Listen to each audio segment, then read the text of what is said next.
Assalamualaikum warahmatullahi wabarakatuh. Selamat pagi anak-anakku kelas 10. Nah, minggu depan kita sudah menghadapi ujian akhir semester.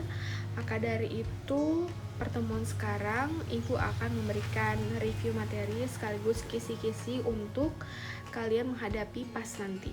Disimak penjelasan berikut ini. Nah, di bab 1 sendiri kita sudah mempelajari sistem pembagian kekuasaan, di mana sistem pembagian kekuasaan itu terdapat 3 aspek, yaitu sistem pembagian kekuasaan sendiri, terus kementerian negara, dan nilai-nilai Pancasila. Nah, kita review sedikit ya. Di sistem pembagian kekuasaan itu pengertian kekuasaan, lalu ada yang namanya contoh kekuasaan itu seperti apa. Lalu pembagian kekuasaan di Indonesia seperti legislatif, eksekutif, yudikatif, eksaminatif itu apa aja. Lalu tokoh-tokoh kekuasaan nih yang sudah kita pelajari seperti tokoh John Locke, Montesquieu. Ada juga sistem pemerintahan. Nah, kalian juga sudah mempelajari tentang sistem pemerintahan presidensial, parlementer. Itu harus tahu perbedaannya itu apa.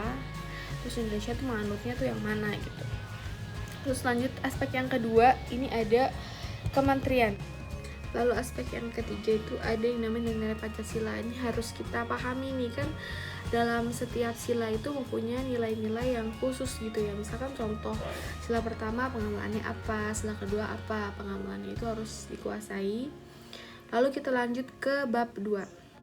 Di bab 2 ini kita mempelajari tentang perspektif konstitusional dalam kehidupan berbangsa dan bernegara. Ada 2 aspek.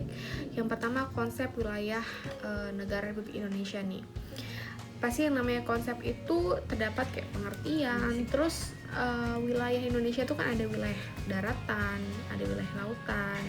Nah, itu bisa kalian lihat lagi di materi yang di YouTube itu yang bab 2. Nanti linknya akan Ibu kasih di bawah ini. Lalu yang kedua itu ada warga negara dan penduduk. Nah, seperti yang kita setelah pelajari, pengertian dan perbedaan antara warga negara dan penduduk itu kalian harus paham ya. Terus pasal-pasal apa aja sih yang mengatur tentang warga negara dan penduduk. Lanjut ke bab 3, karena ini belum Ibu jelaskan semuanya, mungkin nanti ada video tambahan sebagai referensi kalian tentang lembaga-lembaga negara. Tapi yang jelas, yang udah Ibu jelaskan di minggu lalu pada Zoom meeting itu, nanti tuh ada yang tentang perbedaan suprastruktur, infrastruktur, terus struktur politik tuh apa sih pengertiannya, seperti itu. Terus yang termasuk dalam suprastruktur tuh apa aja, yang termasuk dalam infrastruktur tuh apa aja gitu ya. Nah, untuk yang poin yang lembaga-lembaga negara nanti akan Ibu cantumkan link referensi untuk kalian pelajari lebih lanjut. Oke, sekian kisi-kisi dari Ibu. Semangat untuk menjalani ujian akhir semesternya. Wassalamualaikum warahmatullahi wabarakatuh.